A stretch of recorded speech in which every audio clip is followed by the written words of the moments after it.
part of the history of the biosphere, but it also shows that humans are very strange animals indeed.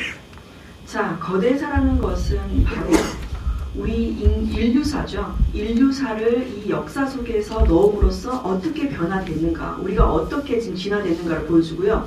거대사를 또 통해서 어떻게 인류사가 이런 생물력이죠. 건력에서의 어떤 역사 속에서 한 부분이 되었는가. 그래서 그렇다면 그 위치에서 인간의 역할은 어떻게 달랐나라는 것을 보여줍니다.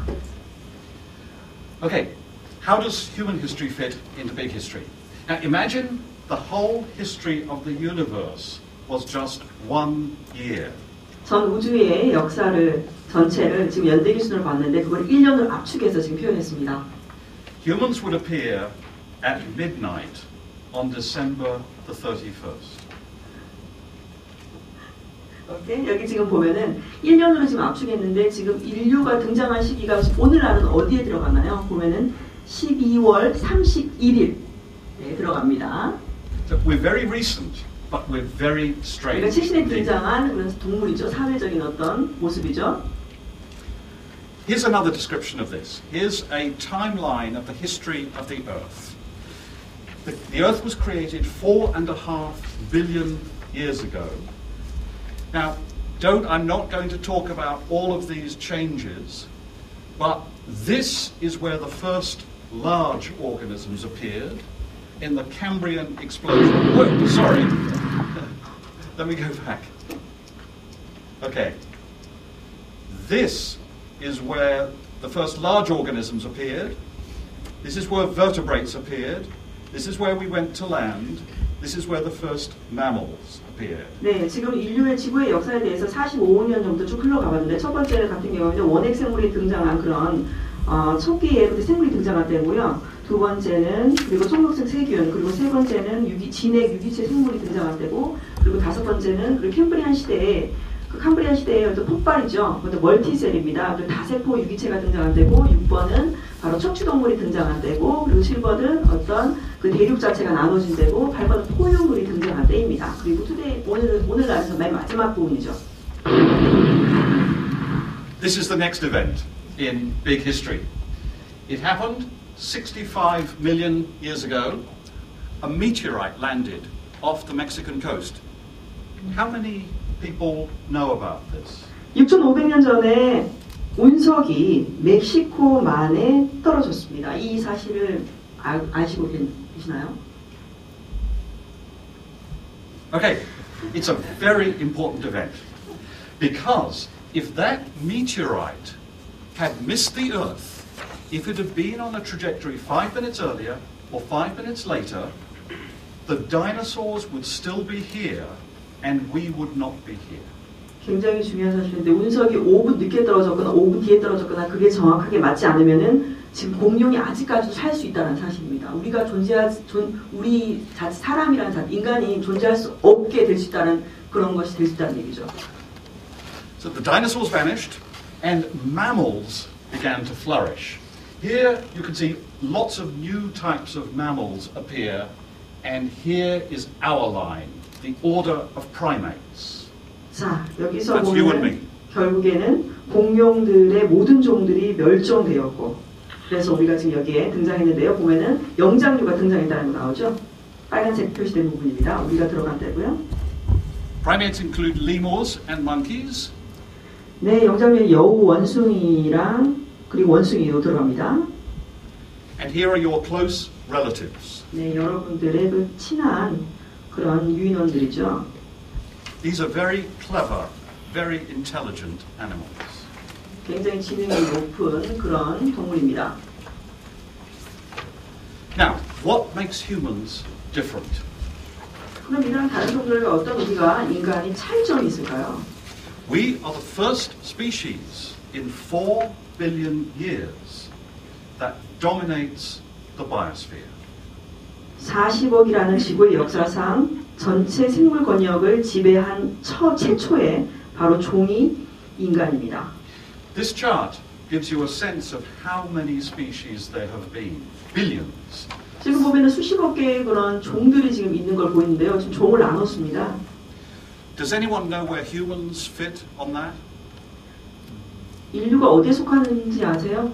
맨 위에 있는 거는 진핵 유기체고요. 박테리아 오른쪽.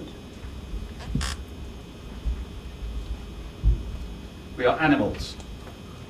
애니멀 동물에 속합니다. There are thousands of animals. We are just one of billions of species, but we are the most powerful species that has ever existed. 수십억 개의 종들이 있지만 우리는 그 중에서 인류는 가장 강력한 그런 종이라는 것을 보여주고 있는 거죠.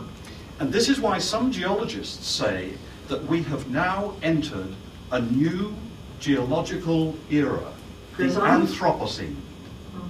그래서 일부 유전학자들은 이렇게 얘기합니다. 우리가 지금 새로운 어떤 인류세로 들어가고 있다라고 얘기하는 거죠. And the Anthropocene. Yeah. The idea of the Anthropocene was proposed by a Dutch climate scientist, Paul Crutzen, in 2000. 그러면 인류세라는 것을 누가 처음에 만들었을까요? 2000년도에 있는 네덜란드 학자 폴 크루첸이 처음으로 제안했습니다. He said it's a new geological era. It began in 1800. And now the International Commission on Stratigraphy is considering that idea. 그래서 이 지질 시대를 새로 나눴습니다. 바로 이 지질 시대의 시작은, 바로 인류세의 시작은 1800세대, 800년도부터 시작됐는데요. 그래서 이것이 지금 현재 그 국제위원회에 지금 제안한 상태입니다. Here's a definition of the Anthropocene. This is my definition. Perhaps you translate. 인류세에 대한 어떤 정의를 제가 내렸는데요. 한번 보겠습니다. 바로 인류세라는 것은 무엇인가? 한 종, 유일한 종이 바로 생물 권역에서의 어떤 변화를 위한 독점적인 어떤 권력을 가지는 그 시대를 얘기한다고 정의하셨습니다. Now, what is the evidence for this great claim, 그럼 우리가 strong 새로운 claim? 지질 시대로 들어가게 된 어떤 증거, 자료는 뭐가 있을까요? Crutzen gives one crucial piece of evidence, that is the sharp increase in levels of carbon dioxide since 1800. 새로운 지질시로 들어갔던 그 증거가 바로 첫 번째, 크루첸이 아까 그 인류세를 상시했던 그분이 만든 건데요. 바로 카본 다이옥사이드, 이산화탄소가 지금 정상선을 넘어서서 초과했다라는 그런 이유를 하나 들었습니다. But he also gives other forms of evidence, many of them. 그 외에도 많은 증거를 내는데요. Human populations have increased 10 times in 300 years. 지금 인류의 어떤 인구 수가 지금 300년 사이에 지금 10배가 증가했다는 것을 또 보여주고요. I won't go through all of these. Many will be familiar. Tropical rainforests are disappearing. Human energy use has increased by 16 times. Humans use half of all accessible fresh water. They remove 25% of production in fisheries, and rates of extinction are increasing very rapidly. 열대 우림기계가 지금 점차적으로 빠르게 지금 사라지고 있고요. 그리고 인류와 지금 사람이 쓰고 있는 그 에너지 사용량이 20세기 들어서 16배가 됐습니다. 그리고 지금 현재 사람들이 적응 가능한 그런 담수의 물을 거의 반을 이상을 사용했고요. 그리고 또 인류는 지금 현재 어획량이죠. 어획 생산량 25%를 지금 거의 다 잡은 상태입니다. 그리고 지금 멸종의 지금 여러 가지 어떤 동물, 종이나 이런 것들이 멸종률이 굉장히 빠른 속도로 증가하고 있다는 것이 그 증거가 될 수 있습니다. John McNeill wrote a wonderful book called Something New Under the Sun. Is it available in Korean? Yes, it's available in Korean translation. 자, 존 맥닐이 쓴 저수라는 그런 책이죠. Something New Under the Sun인데 해 아래 새 것이라는 뜻입니다. 그래서 이런 책이 지금 한국에 있는 서점에서도 판다고 하는 얘기인데요. And in that book, he writes, could you translate? 네, 자 여기서 보면 이런 얘기입니다.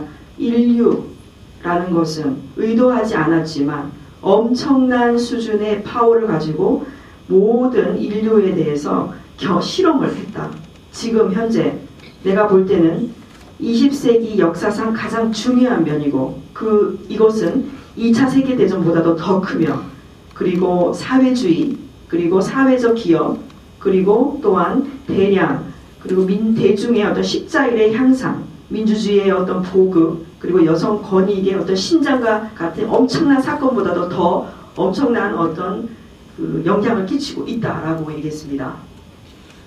Now, I have less time than I thought, So I'm going to skip some slides. 제가 지금 You 시간이 have them 없어서 in 몇 가지 슬라이드를 지금 스킵을 넘어가는데요. This is a graph of human population growth 자, over 인구 100,000 years. And you can see during this period 10만 년 전 이후로부터 계속해서 인구 추이가 어떻게 바뀌고 있는지에 대해서 지금 보여준 표인데요.